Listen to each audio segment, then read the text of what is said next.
FPL double game week 25 transfer targets. Since we last spoke, and literally as the video was rendering, we got the bombshell news that the Liverpool and Aston Villa fixture was moving into game week 25. So we now have a double game week in double game week 25. So in today's video, we'll be going through my favourite targets for the double game week, players that aren't doubling but you should still be targeting, as well as some updates with Trent, Alexander-Arnold as well. So if you enjoyed the video, make sure you smash that like button and hit that subscribe, and let's get into it.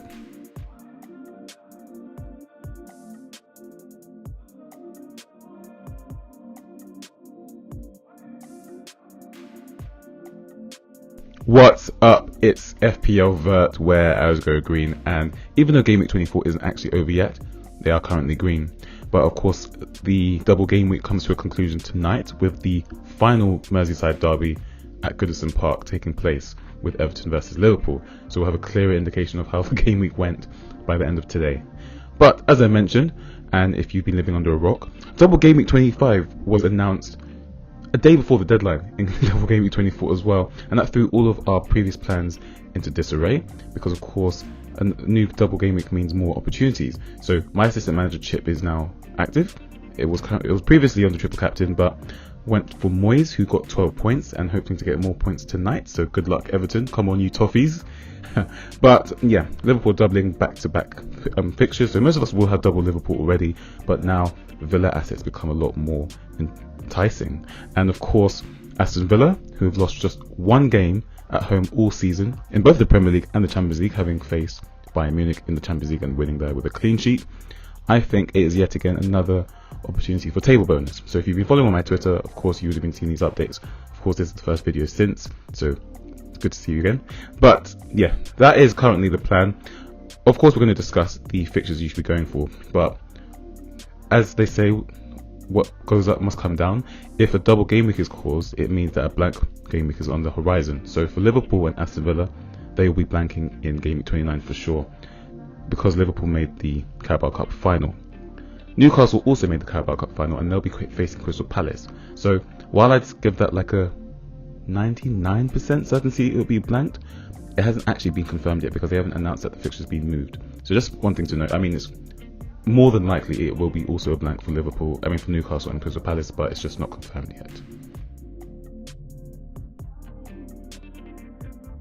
Just an update with Trent Alexander-Arnold as well, who came off after 69 minutes in their 2-0 win away at Bournemouth. So he did qualify for the clean sheet, he just didn't get any more points.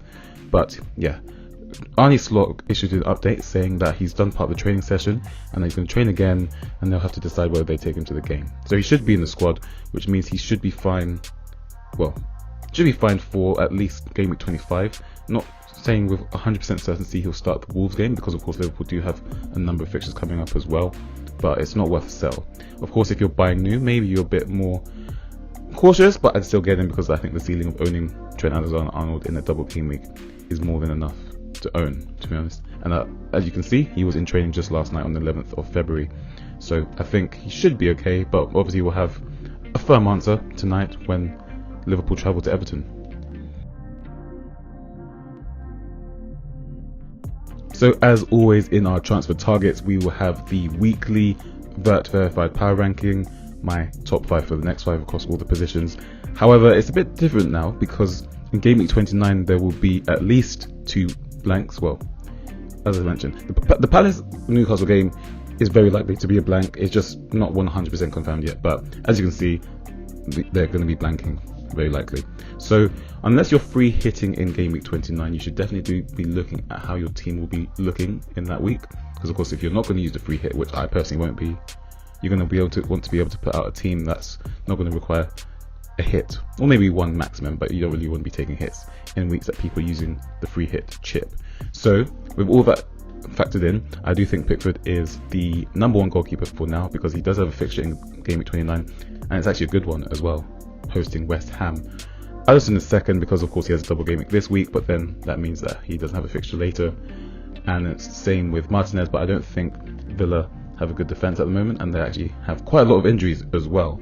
And I mean, Ipswich just scored at Liverpool, so it's not beyond the realms of possibility that Ipswich will score at Aston Villa, who are nowhere near defensive levels of Liverpool. So I've actually got Kepa Arrizabalaga third because he's got good fixtures as well. I just think that Pickford is a better.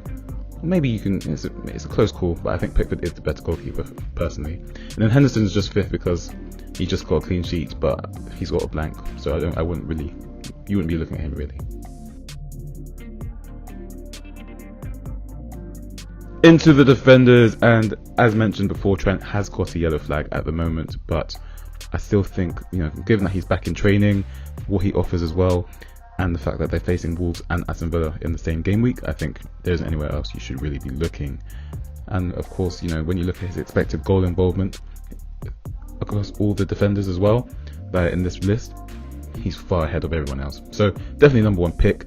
Then it's between Kerkez and Huijsen, and I think this comes down to budget really, because of course there is more than $500,000 between Kerkez and Dean Huijsen, but Huijsen actually has got the better underlying numbers, so whether or not that's because he's a better threat from corners, and of course he has scored 3 times in the league now, so this is down to personal preference really. I think I would probably edge with Kerkez though, seeing as he is a fullback, and you'd rather have a marauding fullback rather than a centre back in your team, right? You want more attacking returns, so I'd probably go for Kerkez personally, but it's very close between the two. Obviously there's nothing wrong with Huijsen, and he is over $500,000 cheaper, so no problem to go there. And Daniel Munoz finally delivered on his performance with what his biggest score of the season, with 11 points at Old Trafford in game week 24, and of course you can see his expected goal involvement is the only one that sort of rivals Trent, but obviously still not the same level. And of course he faces Everton at home, which is a great fixture, but yeah, as mentioned, he will probably be banking in game week 29. And then Konate's here just because of budget reasons. He's cheap, but he's nowhere near the level of Trent in my personal opinion. Into the midfielders, and it's quite funny how discourse changes, because before the double game week 25 was announced, there was actually some talk behind whether or not Salah was a worthy triple captain because he had Bournemouth and Everton away, and in just one game, one half of his double game week, he got 16 points, which is currently more than any other midfielder in the game, I believe.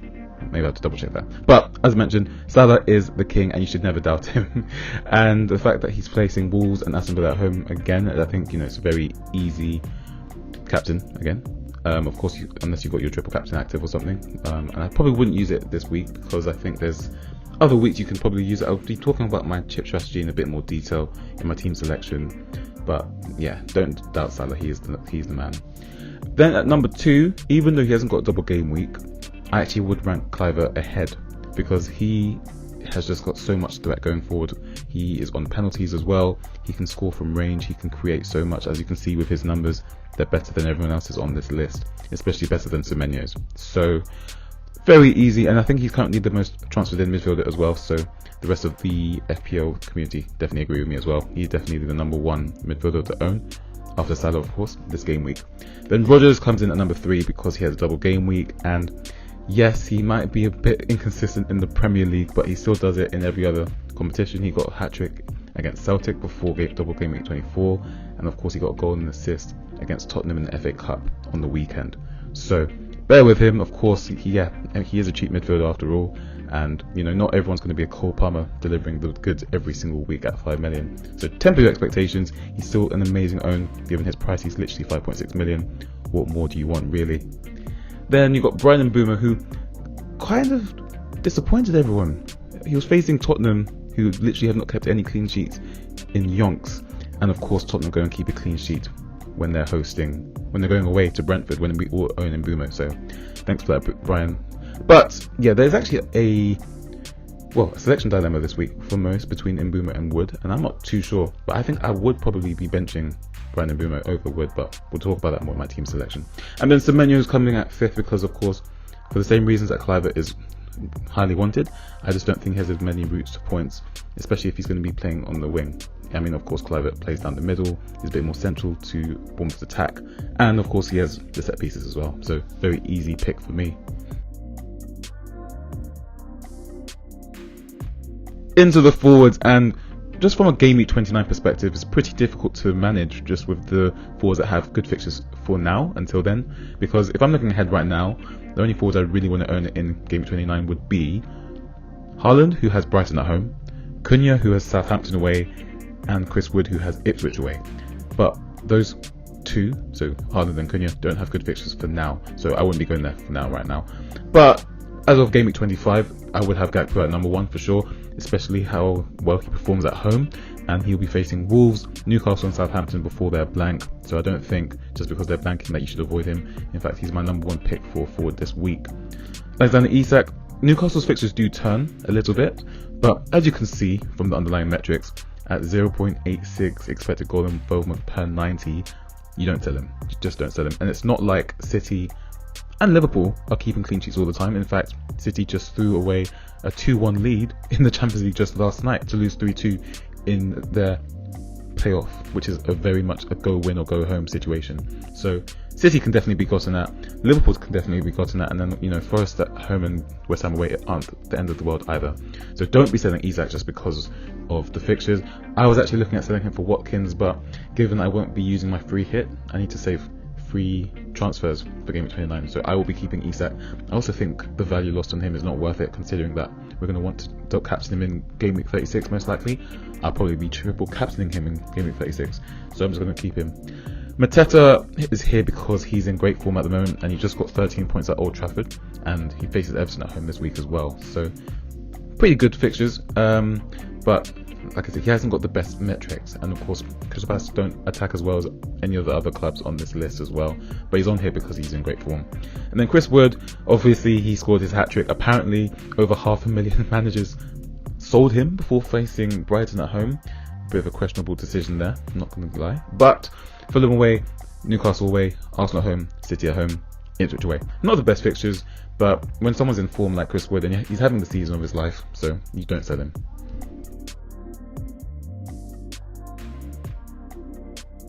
And finally, as always in the weekly transfer targets, we have a wildcard draft. But this is of course very different, because why would you be activating your wildcard in game week 25? Most people have their assistant manager chip. You could use your triple captain, or you could just be rolling, preparing for other things. So this is the major disclaimer: please do not consider using your wildcard in game week 25. However, these are the players I would be looking at for the foreseeable future. We would have Pickford in goal because he has a fixture in game week 29. Then we would have Trent, Salah, Gakpo for the Liverpool triple up, because of course you have to have a Liverpool triple up. I'd only go for Rodgers from Aston Villa personally. Of course Rashford is very exciting, but he started on the bench in the FA Cup, and he only came on for about 20 minutes. So I don't think you can buy him in FPL and expect him to get, you know, back-to-back starts in the league. And of course Watkins is a risk, and I don't think he's I don't think he's better than any of the other forwards in Wood or Isak either. Of course we'd have Kluivert and Kirkes for our Bournemouth triple up because their fixtures are coming up. Palmer because he keeps delivering even though people keep selling him. He drops again, which is very surprising. I'm not sure those that are selling him realise that Chelsea face Southampton and Leicester at home in game week 27 and 28. So, you know, if you're thinking of selling Palmer, make sure you check that, because if you don't want to own Palmer for Southampton and Leicester, you might want to get a massive sofa to hide behind. And that's the theme for now. So of course, good to be back. I will be detailing my team selection, why my assistant manager chip is active, who I'll be moving him to, and my plans going forward up until around game week 29, because while I haven't got my trip strategy locked, it pretty much is if things will fall my way. So if you have any questions, make sure you drop them in the comments. You can also DM me on Twitter. I've removed the security thing. Well, not security, but you don't have to follow me to message me anymore on Twitter. You can also message me on Instagram as well, and drop a follow as well while you're there as well. And we'll see you probably on Friday for the team selection. Thanks.